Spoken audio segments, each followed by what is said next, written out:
Татарская.ру.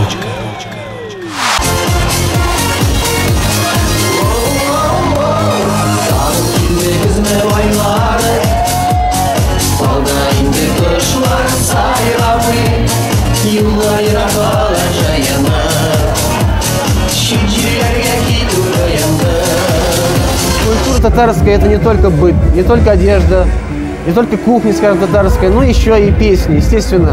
Даже если кто-то не знает татарского языка, то через песню, если понравилась песня, он старается петь, значит, изучает татарский язык параллельно.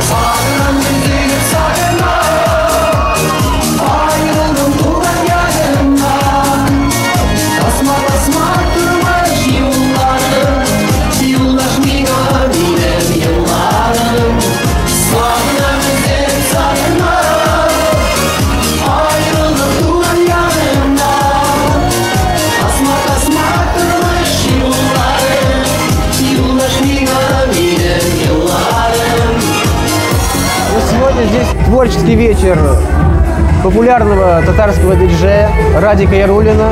Он не только популярный диджей, он поющий диджей, музыкант, композитор. Именно вот из этих вечеров, то есть где собирается татарская молодежь, где они встречаются друг с другом, влюбляются, создаются новые семьи. То есть сохраняется культура именно татарская.